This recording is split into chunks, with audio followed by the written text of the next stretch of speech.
السلام علیکم پیارے دوستو، حضرت خواجہ حسین ناگوری رحمۃ اللہ علیہ کی زندگی کے حالات و واقعات۔ آپ رحمۃ اللہ علیہ حضرت حمید الدین ناگوری رحمۃ اللہ علیہ اور حضرت شیخ وحید الدین کی اولاد سے ہیں۔ آپ رحمۃ اللہ علیہ حضرت شیخ کبیر کے مرید اور خلیفہ ہیں۔ اپنے پیر و مرشد کی خدمت میں ایک عرصے تک گجرات میں رہے، پھر اپنے وطن ناگور واپس ہوئے۔ آپ رحمۃ اللہ علیہ اجمیر آئے اور دربار خواجہ غریب نواز میں مدتوں حاضر رہے۔ خواجہ غریب نواز کے مزار مبارک کی خدمت میں مشغول رہے، عبادت و مجاہدات کرتے رہے۔ خواجہ غریب نواز کا حکم پا کر اپنے وطن واپس تشریف لے گئے۔ وہاں پہنچ کر تعلیم و تلقین میں مشغول رہے۔ آپ رحمۃ اللہ علیہ کے پاس جو جائیداد تھی، یعنی مکان، کنواں اور باغ، وہ آپ رحمۃ اللہ علیہ نے سرور دو عالم حضرت محمد صلی اللہ علیہ وآلہ وسلم کے نام پر وقف کر دی تھی۔ آپ رحمۃ اللہ علیہ کے پاس ایک چھکڑا تھا جو آپ رحمۃ اللہ علیہ کی سواری کے کام آتا تھا۔ اس چھکڑے کو خود ہی ہانکتے تھے اور بیلوں کو جو اس میں جوتے جاتے تھے خود ہی چرانے لے جاتے تھے۔ منڈو کے بادشاہ سلطان غیاث الدین خلجی نے آپ رحمۃ اللہ علیہ کو کئی مرتبہ بلایا، لیکن آپ رحمۃ اللہ علیہ تشریف نہیں لے گئے۔ سلطان غیاث الدین خلجی کے پاس سرور دو عالم حضرت محمد صلی اللہ علیہ وآلہ وسلم کا موئے مبارک کہیں سے آیا۔ سلطان نے آپ رحمۃ اللہ علیہ کو خبر کرائی۔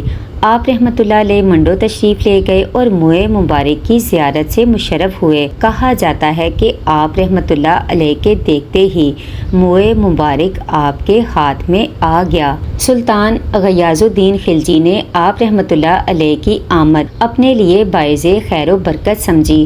وہ آپ رحمۃ اللہ علیہ کو اپنے والد کی قبر پر لے گیا۔ آپ رحمۃ اللہ علیہ نے اس کے عرض کرنے پر اس کے لیے دعائے مغفرت کی۔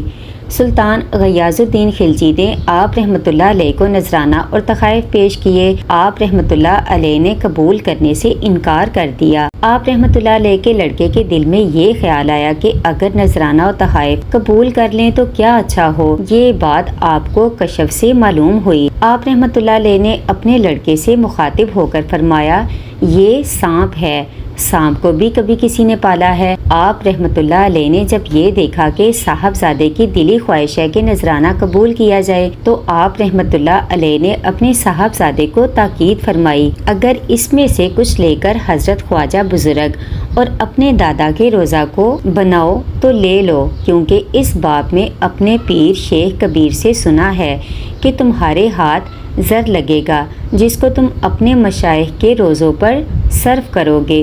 چنانچہ نذرانہ قبول کیا گیا اور حضرت خواجہ غریب نواز اور حضرت صوفی حمید الدین ناگوری کے مزارات پر وہ رقم خرچ کر دی۔ آپ رحمۃ اللہ علیہ نے 901 ہجری میں وفات پائی۔ مزار ناگور میں ہے۔ حضرت شیخ احمد جیبانی آپ کے خلیفہ ہیں۔ آپ رحمۃ اللہ علیہ کو حضرت محمد صلی اللہ علیہ وآلہ وسلم سے والہانہ محبت تھی۔ عشق رسول خدا صلی اللہ علیہ وآلہ وسلم میں آپ فنا تھے۔ آپ رحمۃ اللہ علیہ زہد و تقوی، ذوق و شوق، عشق و محبت اور علوم و ظاہری و باطنی سے آراستہ تھے۔ آپ رحمۃ اللہ علیہ کی پوشاک بہت معمولی ہوتی تھی۔ آپ رحمۃ اللہ علیہ نے کئی کتابیں لکھی ہیں۔